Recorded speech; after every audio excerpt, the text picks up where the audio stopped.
So 2 days ago, we learned about the object-oriented. So we know the point class, and we have two variables, which is y and x. So whenever we have the class, we need to define will.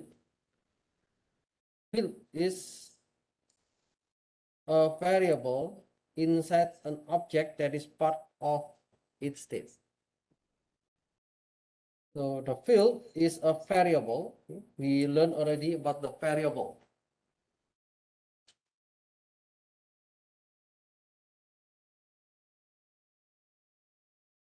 And the variable, the same with the variable that you know until now, it means we have the data type and we have the variable name. So every object has its own copy to its field. So for example, I have student and then the name is a string and the GPA is a double. Then every time I create an object, let's say S1. S1 is an object of student. So the name maybe Bernardo, and then the GPA is maybe 2.75. And I have another student, student 2. Student 2 maybe, let me just have Park, for example, and the GPA is 3.5. And then I have another student, student 3. So the name is Lee something, and then the GPA is 2.8. Then every object will have name GPA, name GPA, name GPA. That's the meaning by the field.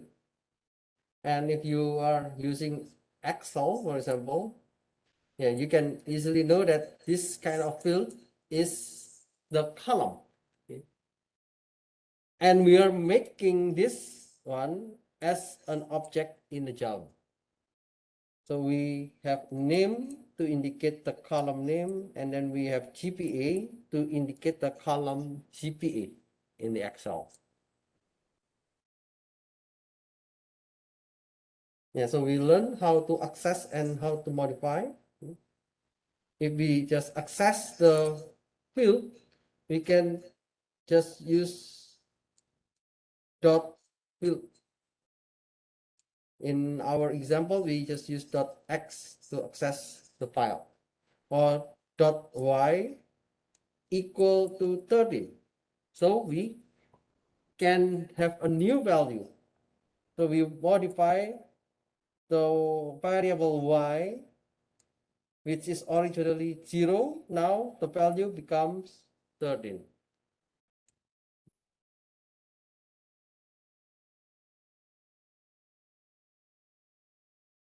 In the first part of the class, I already mentioned we have point the Java. And we have point main the Java. We call this is a client program. A client program is a program that contains main method. So the main method here is the program to execute the code. But the question is, there is no main method. How the class is executed?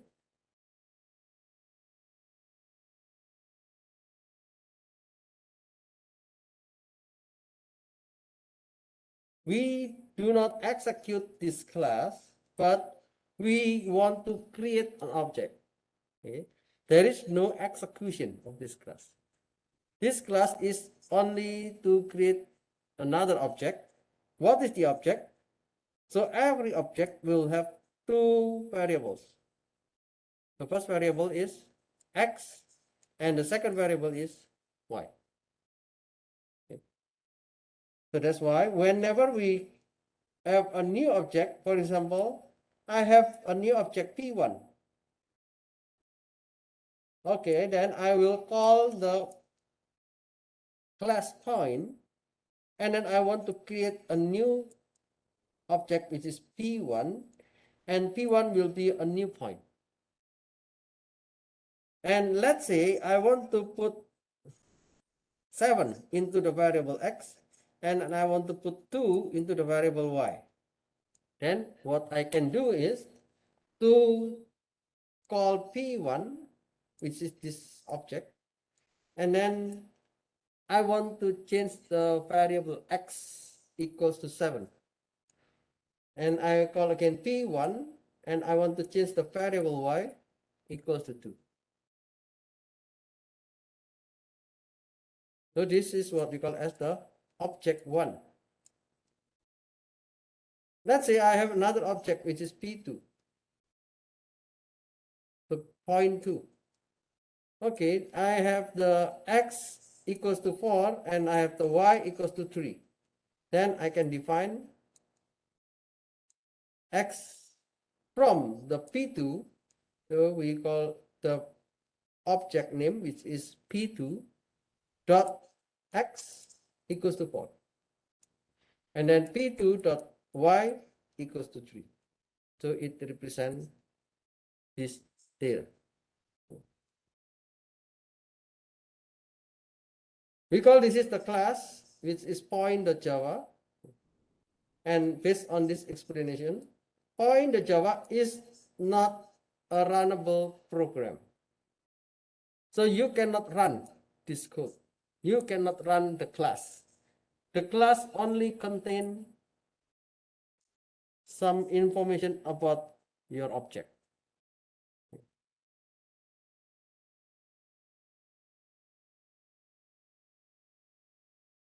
So when we create an object, we need to distinguish into two. The first is whenever you create an object with number, let's say we have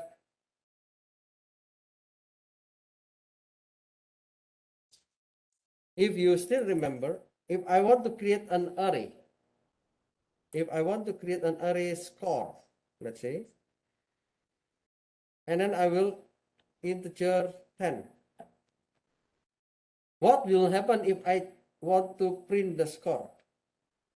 System.out.print score index 0. What will be the result?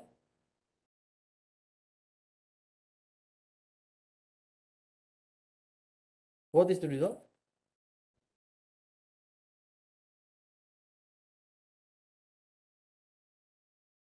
Any answer? Integer with an array, score, new integer with the size 10. And I want to print the score at index 0. What is the result?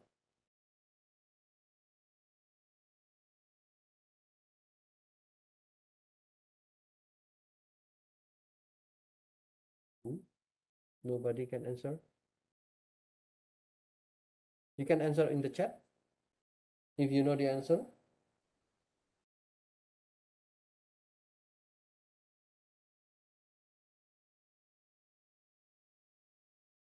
No? Nobody? No? Should I give you more assignment? No? So yeah, what is the result of this one? Don't worry. There is no such kind of mistakes. Null. Okay. Chong Do-hyun mentioned null. Any other opinion? Any other idea?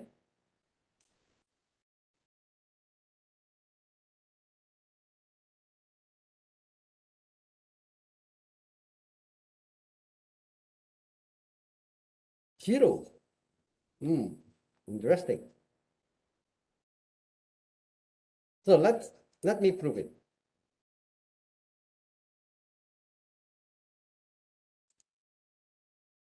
Let me make a new class example. Okay, I guess some of you try on your Eclipse. Okay, so let's see. If I have integer score, and I will make a new one with the size 10. So I want to print the score index 0. Then the result will be 0. Why?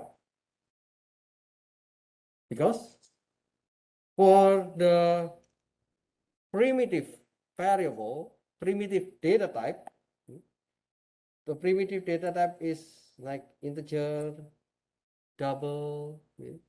It will give you the initial value as 0. I think I explained that one before. So in the array or in the multidimensional array, I explained that one. So whenever you create an array with integer, with double, it will give you the initial value 0. So if you don't have any initial value, it will be 0. But what about if you have string?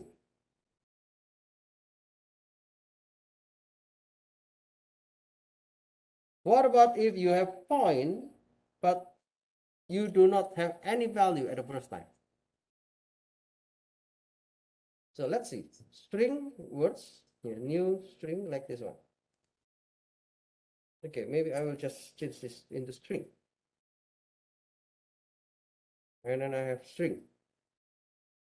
And then let me change this. Okay, score index 0. What will be the result if the data type is string?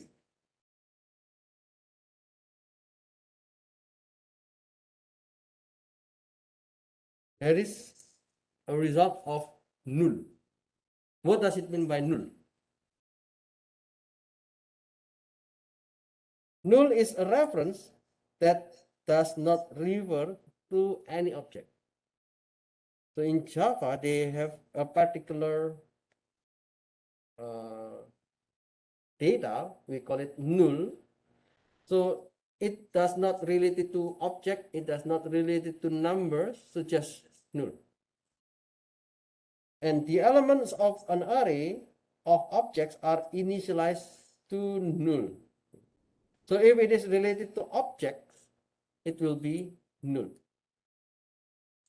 Let's say I have point. Point is also an object.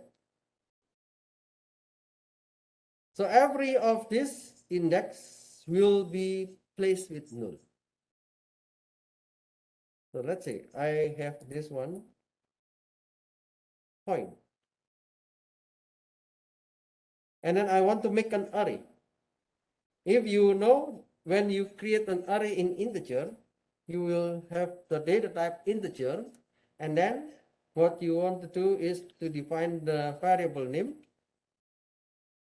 Let's say I have score 1 because I already have score, so I make score 1, and I have integer 5. Let's say this one. When you want to make an array with the primitive data type, you can make something like this one. But if I want to make an array based on the object, what is the object? The object will be a point, and I want to make, let's say, P as an object, and I want to make a point. So this will be only one point. What about if you want to make several points? You can have P1 as point 1, and then you can have P2 as a point 2. You can have point 3 as a point 3. You can have point P4 as the point number 4, and so on. But when you do this one, it is, again, you need to have many variables. However, actually, you can make it as an array. How can we make an array?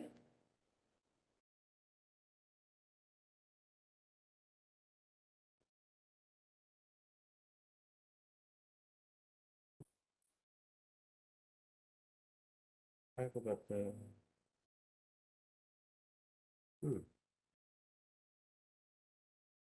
Wait, I forgot the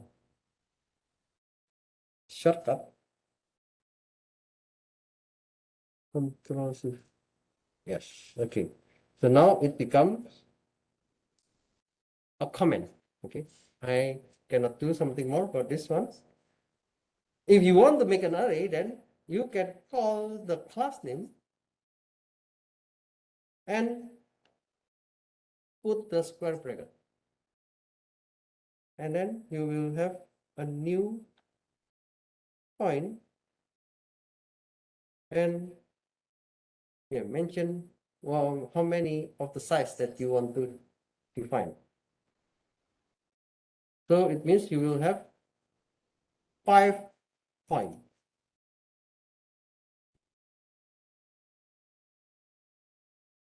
And again, you can check. If I want to print the P at index 0, so it is null because it is not related to object.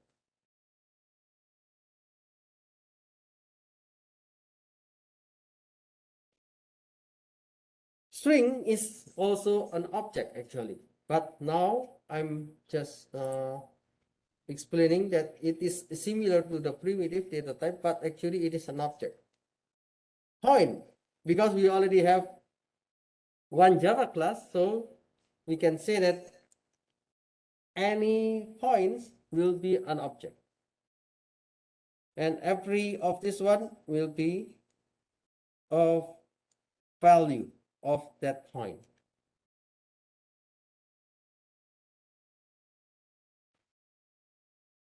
Things that you can do with null. Null means, just a starting value, nothing with that value. You can store null in a variable and you can store null in an array element. So if I have S, which is a string, and I want to define it as a null, you can use like this one. Or if I have words index 2, I want to put it as null, that's also fine. And if I print null reference, the result will be something like this. I can have the result null. And if I want to do with the condition, if, so I want to ask whether a variable or an array element is null. And you can use this one. If words index I equal to null, so it is also available.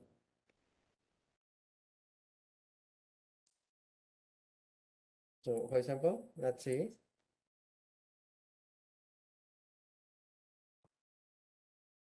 I want to check if P index 0 is null. And we're going to print it is null. Okay, so if it is correct, then you want to print it. Then you can get the result. It is null.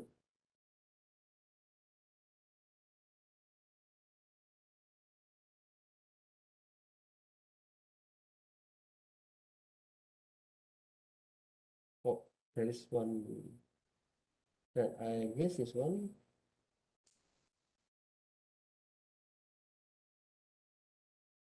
You can pass null as a parameter to a method.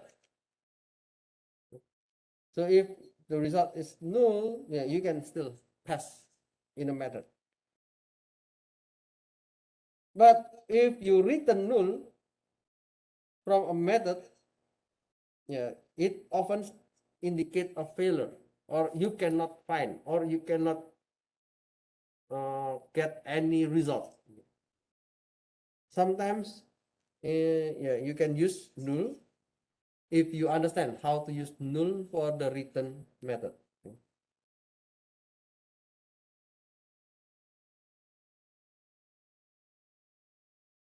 Dereference. Okay. What does it mean by dereference? There is one exception, we call it null pointer exception. In the null pointer exception means whenever we do the reference or dereference, we are going to access the data or methods of an object with the dot notation.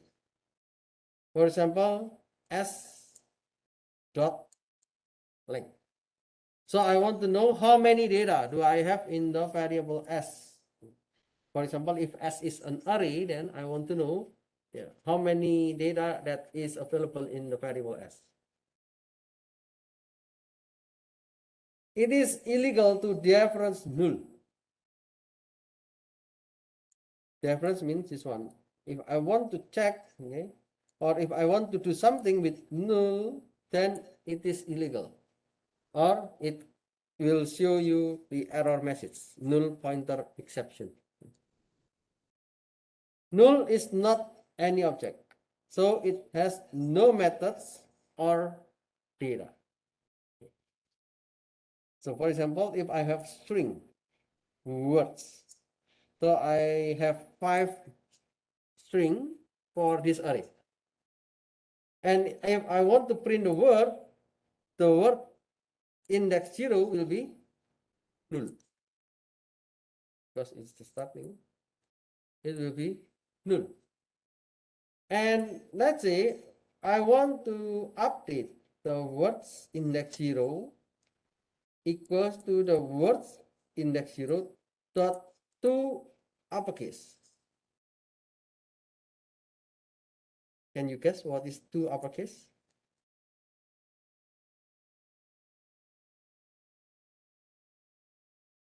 Uppercase. Okay. So A, B, C, D, E. We call it this is lowercase. A, B, C, D, E with capital, we call it this is uppercase. Okay. So any words, if they use combination between lower and upper, let's say Yongin, like this one. And if I want to use two uppercase, it will be changed to Yongin with all big letters. However, what is word 0? The word 0 is null. So nothing, no object, no data. If you want to change to uppercase, of course it is error. And you will get this error, null pointer exception. So when you have no data in your array, then you cannot do any of the operation, or what we call is the dereference.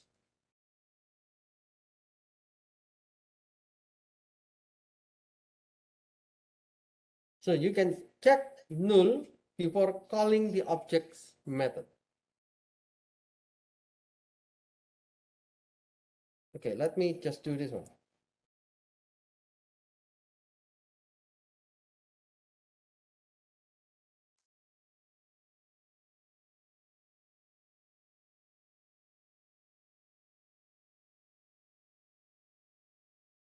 I have a string. So the words will be the array with 5 positions or 5 locations. Okay? And I would like to assign the index 0 with the word hello. And I want to assign the index 2 with the word goodbye. What will be the words index 1, 3, and 4? So they will be null. Okay. Now I would like to do for loop. in this case, I would like to reach the words dot length. I know that there are 5 items. Okay? There are 5 location, or there are 5 place for the array. And before I do the 2 uppercase, I will check if the element in that array is not null, then 2 uppercase. So this is not. Exclamatory sign with equal. So it means this is not. So the definition of this one, if the words index I is not null, then do this one.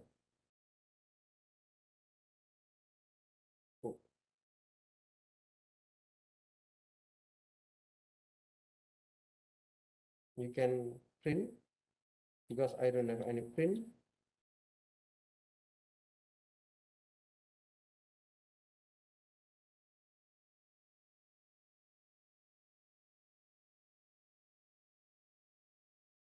And you will see that now the words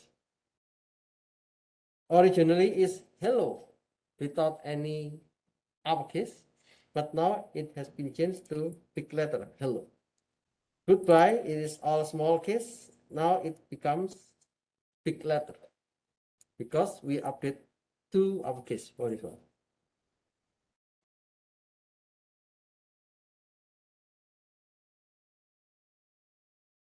And if you want to check, okay, for every of the position in the array, because we have 5, so the index 0 will be hello, and then the index 1 is null because we have no definition. The index 2 is goodbye. What about index 3 and 4? They are still null. Okay.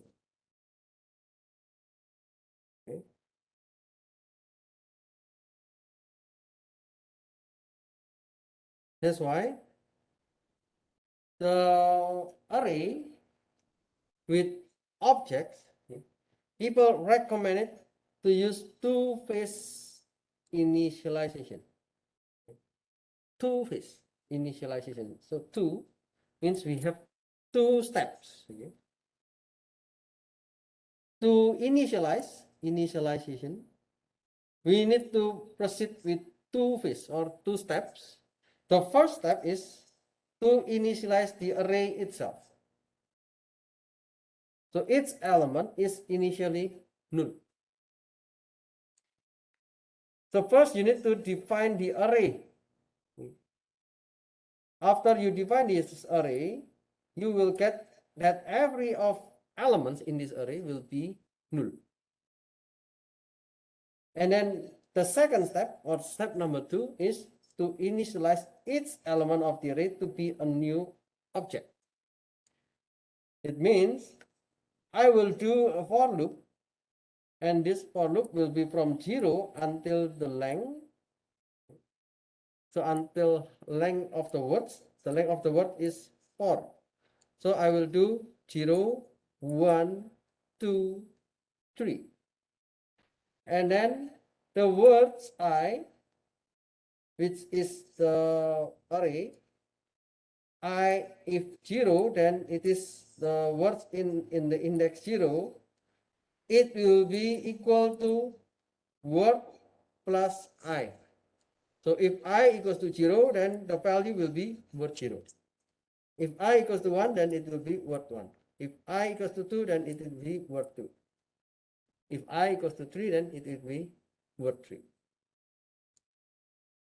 So this kind of initialization, it will be necessary if you want to do some operation.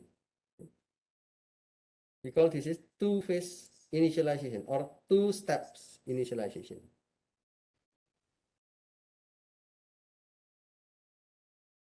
Okay. We already learned about the class and we learned about the fields.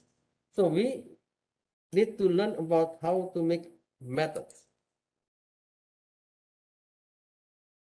when you learn the methods, most of the methods are static. We call it the static method.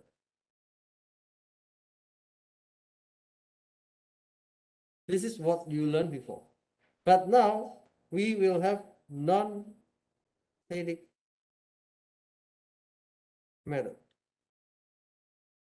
What does it mean by non-static method? So let's see in this example.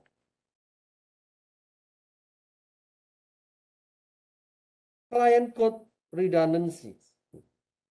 Our client program wants to translate the point objects.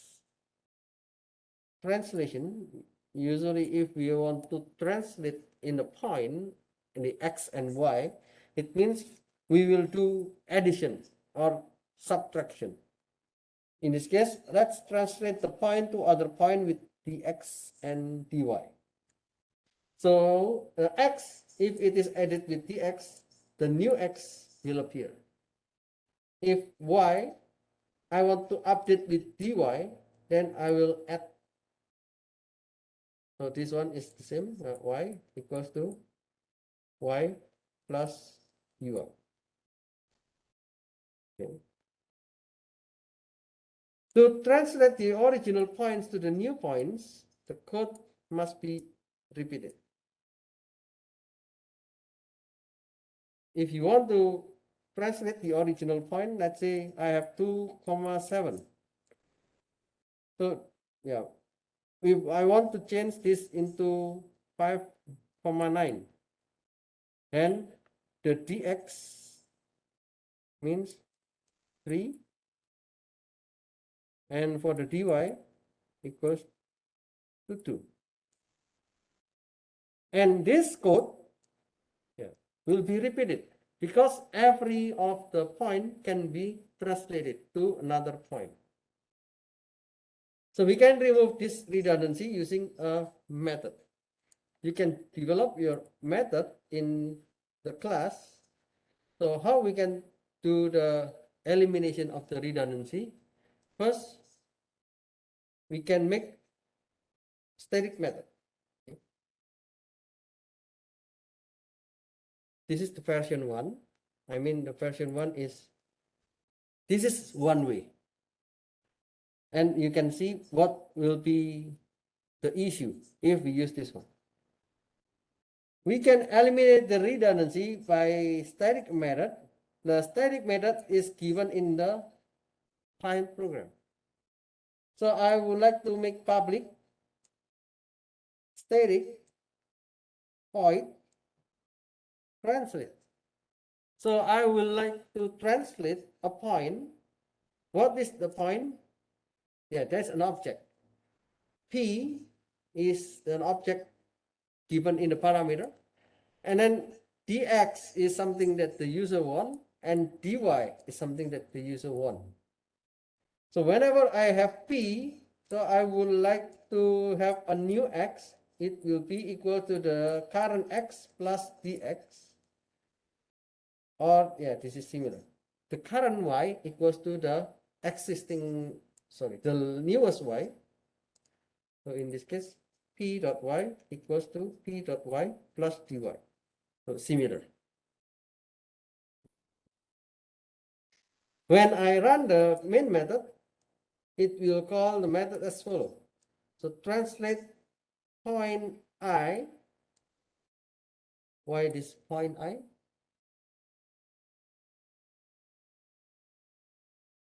So if I have 1, 2, 3, 4, okay, let's say I have 4 points. So when I want to translate points I, it means the points in index 0, index 1, index 2, index 3.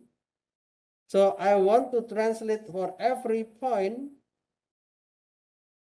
into x plus equals to 2 and y equals to 3.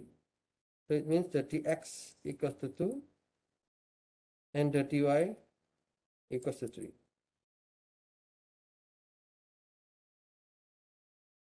And it depends on the point, or yeah, it depends where is the point, whether it is in index 0 or index 1 or index 2 or index 3.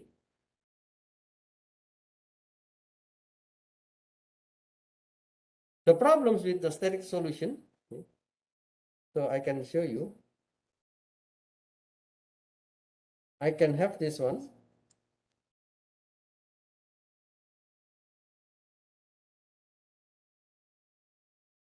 In the point main,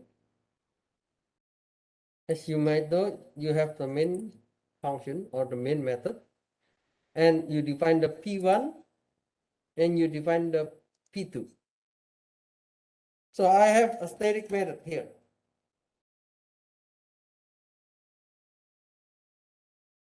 What you did for this translation here is using only the variable name, which is p2.x plus equal to, and then you have p2.y plus plus. So this is the,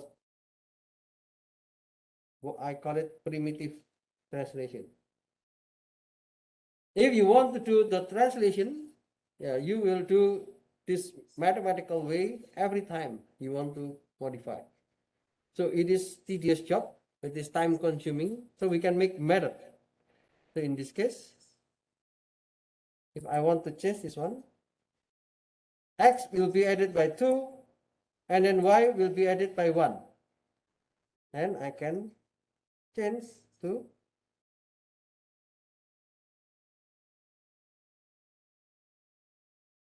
I can do translate, and then what is the point?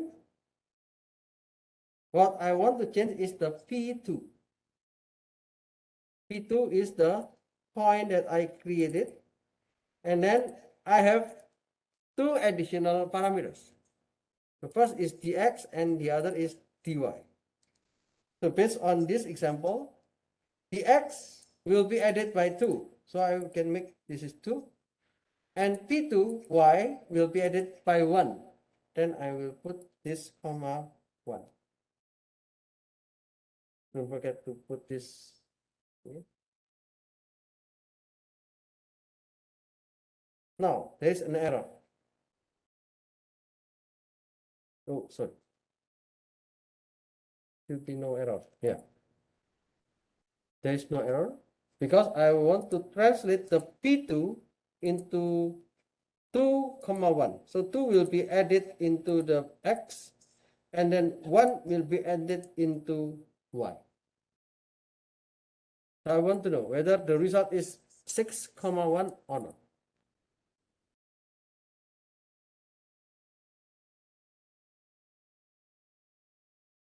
Yes, the result is still 6, 1. So it means we can do with this one, yeah, with this static method.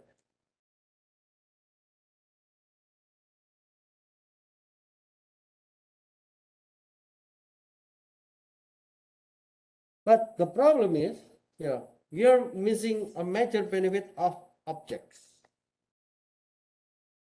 Yeah, the key point is the object. The code reuse in object is missing. Every program that draws point would need a translate method. So in our case, the example is point. Whenever we call a point or we set a point, we want to translate or we want to transfer the point to another point. So it is the meaning by code reuse. We want to reuse the method always. And the syntax does not match how we are used to using object. If you use this translate points, comma 2, comma 3, yeah, the static is bad. I can say it is bad because you always need again to check for every of the point. The point of classes is to combine, state, and behavior. combined state and behavior. So the translate behavior is closely related to points data. Whenever you have like P1, actually you can do something P1 dot, what is the method? If I have another object point, which is P2 dot, for example, translate. Yeah, you can just call like this one. P points I dot translate 2,3. So inside the object is much better, because you don't need to have a new method like this one, but instead you will have only a method translate with 2 parameters. In this case, you need to have 3 parameters. So we call this is bad practice, but this one is better.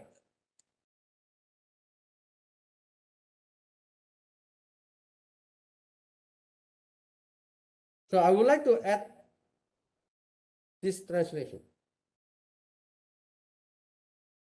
Let me add this one into the object, into the point. Okay. I can add this one.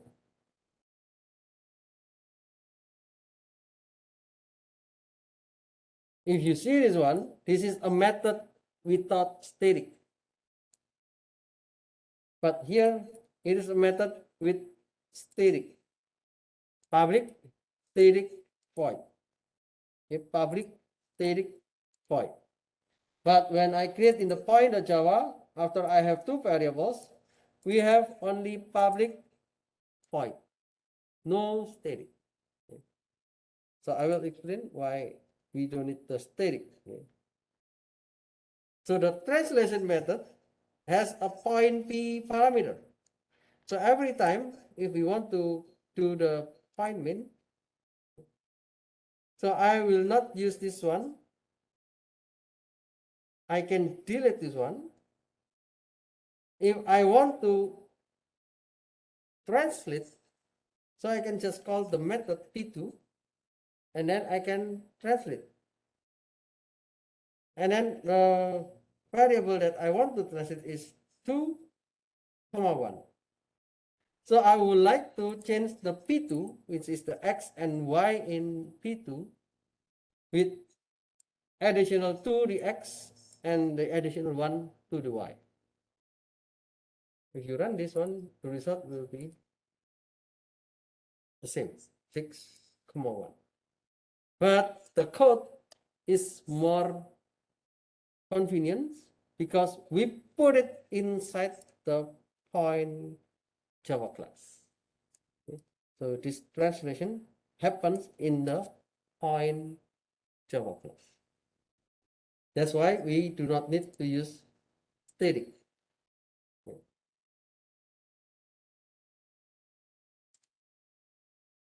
How will the method know which point to translate? How will the method access the points x and y data? So, yeah, we will learn about this one, the instance methods. Okay. Okay, before I guess it is the time for you to prepare for your review quiz. Yeah, I will stop here.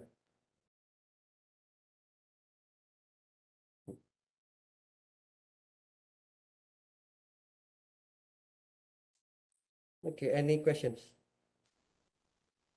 If no questions, you can go to your e-class and then you can check your quiz now.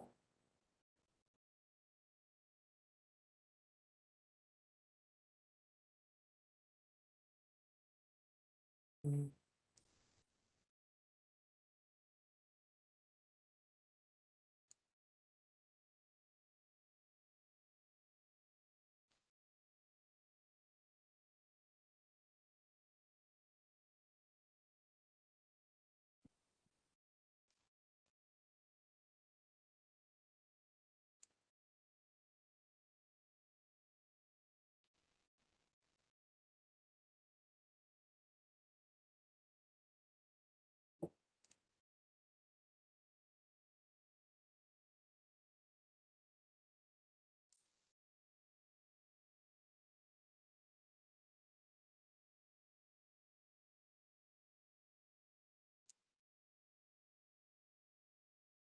Okay, so if you finish with the quiz, yeah, you can leave and we will meet again next Tuesday. Yeah. See you on Tuesday.